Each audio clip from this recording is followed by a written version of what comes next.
अस्सलाम वालेकुम dear students, welcome करते हैं आपका राकिब ज़िया के यूट्यूब चैनल में। जैसा आपको पता है कि JKSSB supervisor social welfare department की हमारी जो सीरीज चल रही है, इसमें आज हमारा थर्ड लेक्चर है। And this third lecture is about the constitution, Indian constitution. आपके सिलेबस में Indian history, cultural heritage, freedom struggle जो है दूसरा टॉपिक है, उस पर हमने 2 वीडियोज़ अभी तक बनाए हैं। अगर आपने अभी तक वो नहीं देखे तो उसकी लिंक मैंने डिस्क्रिप्शन में दी है। आज हमारा थर्ड टॉपिक है इंडियन कॉन्स्टिट्यूशन, और इसमें आपको पूरा इंडियन कॉन्स्टिट्यूशन नहीं पढ़ना है, बल्कि जो आपके सिलेबस में दिया गया है basic features, preamble, fundamental rights, fundamental duties, directive principles of state policy. तो ये आपके लिए बहुत ही इजी रहेगा, क्योंकि अगर आप इंडियन कॉन्स्टिट्यूशन को पूरा पढ़ते तो उसमें आपको काफ़ी टाइम लगता और वो आपके लिए बहुत मुश्किल भी हो जाता। और ख़ास तौर से जिन बच्चों का पॉलिटिकल साइंस सब्जेक्ट नहीं रहा है, उनके लिए तो ये ज़्यादा ही डिफ़िकल्ट था। लेकिन अब सिलेबस में आपको इंडियन कॉन्स्टिट्यूशन का बेसिक फीचर्स दिए गए हैं। तो बेसिक फीचर्स में आप क्या पढ़ेंगे? जो इंडियन कॉन्स्टिट्यूशन है इसके कुछ बेसिक फीचर्स है। जैसे इसमें अगर हम बेसिक फीचर्स की बात करते हैं, वो है सोशलिज्म, वो है फेडरलिज्म, वो है preamble, fundamental rights, fundamental duties, directive principles of citizenship. तो उसके बाद आपको प्रियम्बल डिफाइन करना है कि प्रियम्बल क्या होता है। उसके बाद आपको फंडामेंटल राइट्स जो है उन फंडामेंटल राइट्स को एक्सप्लेन करना है। देन फंडामेंटल ड्यूटीज, और उसके बाद directive principles of state policy. इसके अलावा आपको और कुछ पढ़ने की ज़रूरत नहीं है। जैसे इसमें president, prime minister, Lok Sabha, Rajya Sabha, supreme court, high court, chief minister, governor, central state relation आता है या कुछ भी, वो आपको नहीं पढ़ना है। आपको ज़्यादा इन टॉपिक्स पे और फोकस करना है, जैसे preamble, basic features, fundamental rights, fundamental duties और डायरेक्टिव प्रिंसिपल स्टेट पॉलिसी।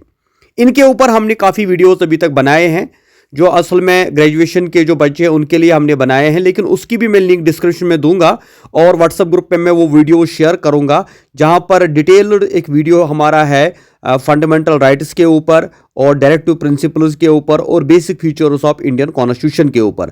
तो ये कुछ वीडियोस मैं आपको शेयर करूंगा, उनकी लिंक मैं डिस्क्रिप्शन में दे रहा हूं और व्हाट्सएप ग्रुप पे भी वो आएगा, वहां से आप उनको डिटेल में जाने। लेकिन आज के इस वीडियो में हम आपको कुछ इंपॉर्टेंट MCQs देंगे अबाउट इंडियन कॉन्स्टिट्यूशन, और उसका भी मेन फोकस होगा preamble, fundamental rights, fundamental duties और directive principles of state policy. ये हमने कुछ इंपॉर्टेंट MCQs बनाए हैं बड़ी मेहनत करके। लगभग 50 MCQs है जो fundamental rights, fundamental duties, directive principles of state policy, preamble के बारे में है और कॉन्स्टिट्यूशन का इंट्रोडक्शन। तो ये हम आपके साथ शेयर करेंगे। इन सब को आप याद रखिए, इनको आप जो है इसकी PDF फाइल भी मैं व्हाट्सएप में आपके साथ शेयर करूंगा, लेकिन यहां पर भी हम थोड़ा इनको एक्सप्लेन करेंगे। तो आइए आज का लेक्चर हम शुरू करते हैं। Indian constitution. Constitution of India came into effect on 26 जनवरी 1950। ये 2 इंपॉर्टेंट डेट्स आपको याद रखने हैं कि जो कॉन्स्टिट्यूशन ऑफ इंडिया है ये जो है इन फोर्स में आई 26 जनवरी 1950 को। इसीलिए हम 26 जनवरी 1950 को हर साल रिपब्लिक डे मनाते हैं। But the constitution of India was adopted by the constituent assembly on 26 नवंबर 1949। लेकिन असल में ये कॉन्स्टिट्यूशन ऑफ इंडिया तैयार हुई थी, जिसको कॉन्स्टिट्यूंट असेंबली ने तैयार किया था 26 जनवरी नवंबर 1949। लेकिन ये ऑपरेशन में इन्हें इसके जो लॉज इंप्लीमेंट हुए सारे वो 26 जनवरी को हुए।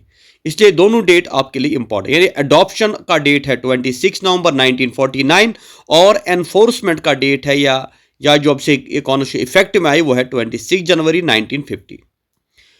Government of India act 1935 is called the mini constitution of India. जो गवर्नमेंट ऑफ इंडिया एक्ट 1935 था, इससे बहुत सारे प्रोविजन हमने कॉन्स्टिट्यूशन ऑफ इंडिया में बोरो किए और इसलिए इसको मिनी कॉन्स्टिट्यूशन भी कहा जाता है। Constitution describes India as a union of states. तो कॉन्स्टिट्यूशन ऑफ इंडिया को डिफाइन करती है a union of states. The term preamble refers to the introduction और preface to the constitution. It's a kind of summary और essence of the constitution.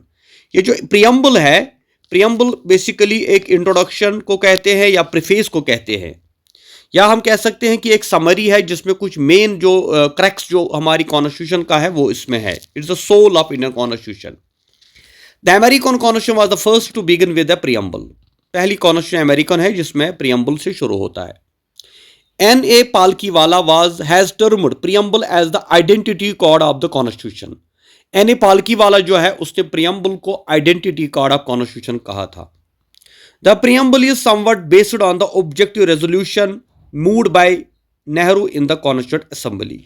दो ये base है, असल में जो नेहरू ने ऑब्जेक्टिव रेजोल्यूशन लाया था कॉन्स्टिट्यूशन असेंबली में, वही प्रियम्बल की बुनियाद बना. Preamble has been amended only once so far, that is by 42nd Amendment Act 1976. 3 words were added by that amendment: socialist, secular and integrity.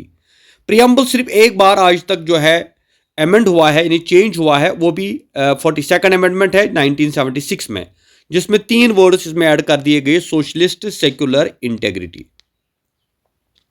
The preamble states that the constitution derives its authority from the people of India. क्योंकि preamble में लिखा है वही the people of India, जिसका मतलब है कि सारी अथॉरिटी लोगों के पास है. Preamble declares India as a sovereign, socialist, secular, democratic republic. preamble में लिखा है कि इंडिया एक सोशलिस्ट, एक सेक्युलर, एक सॉवरियन और एक डेमोक्रेटिक रिपब्लिक है. Objectives of the Constitution to provide justice, liberty, equality and fraternity to the citizen of India.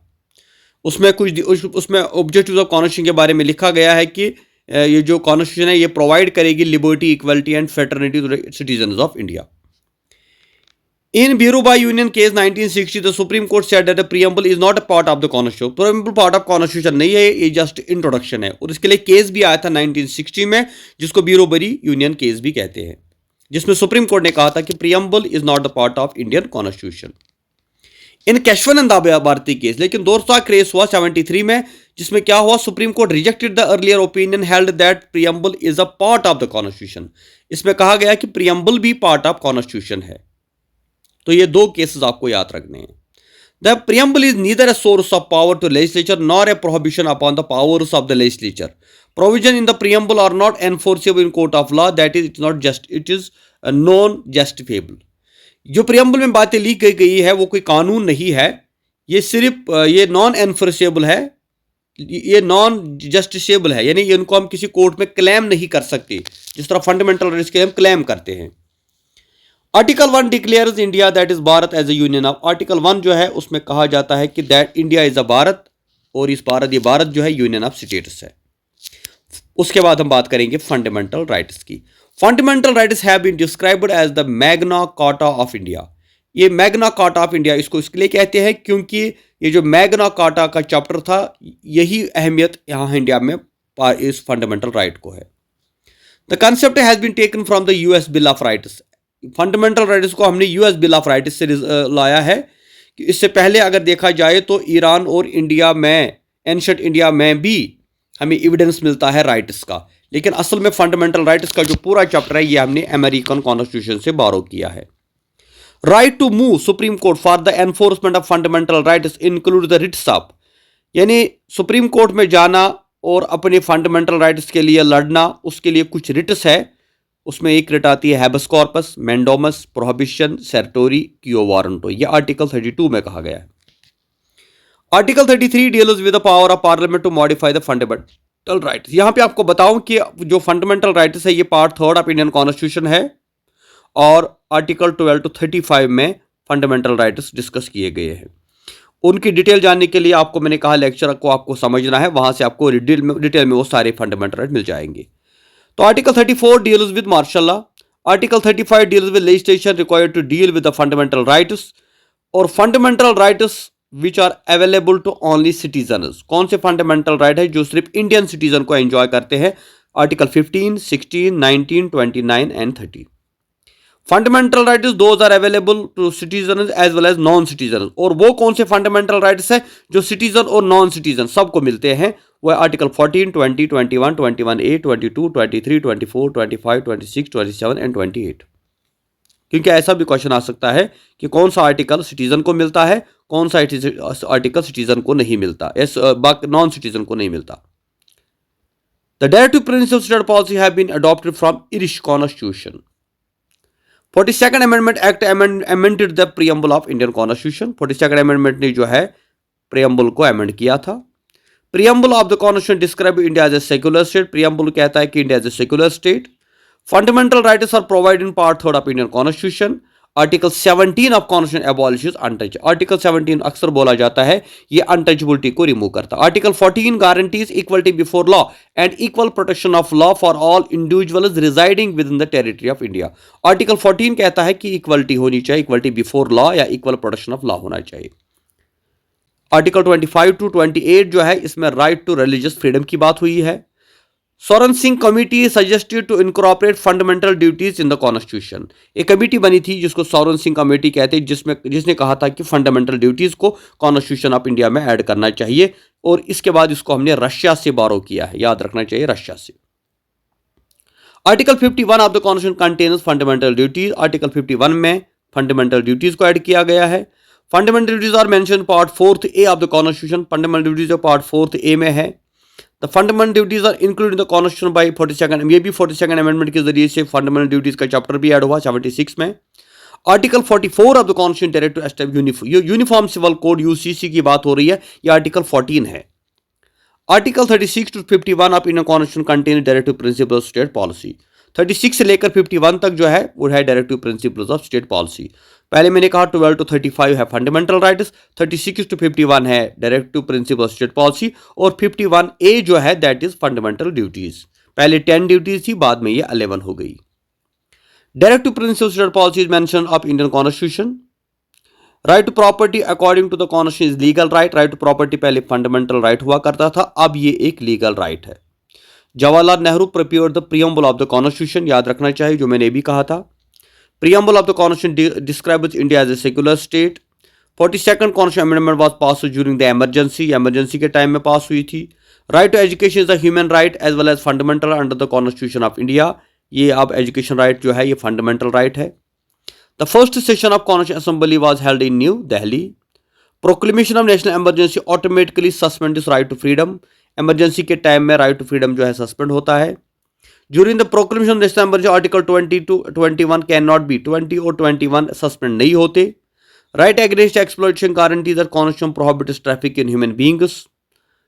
तो राइट अगेंस्ट एक्सप्लॉइटेशन जो है, इसमें कहा गया था कि ट्रैफिक ऑन ह्यूमन बीइंग्स यानी जो फोर्स्ड लेबर वगैरह होता था वो नहीं होना चाहिए।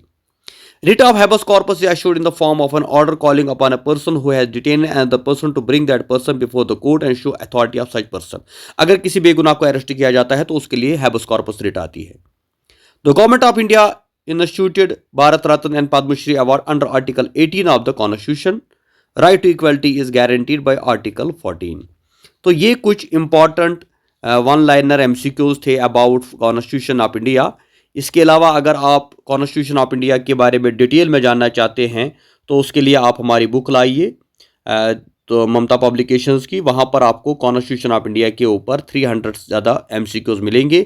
और साथ ही जो हमने लेक्चर्स बनाए हैं उन लेक्चर्स को भी ज्वाइन कीजिए, और वहाँ से भी आपको कॉन्स्टिट्यूशन के जो मेन फीचर्स है, प्रीएम्बल है, फंडामेंटल राइट्स है, या फंडामेंटल ड्यूटीज़ है, या डायरेक्ट टू प्रिंसिपल पॉलिसी है, वो आपके क्लियर हो जाएंगे। तो इंशाल्लाह नेक्स्ट लेक्चर बहुत जल्द आएगा। आप तब तक इंशाल्लाह इंतज़ार कीजिए और हमें अपनी दुआओं में शामिल कीजिए। Thank you very much. खुदा हाफिज़।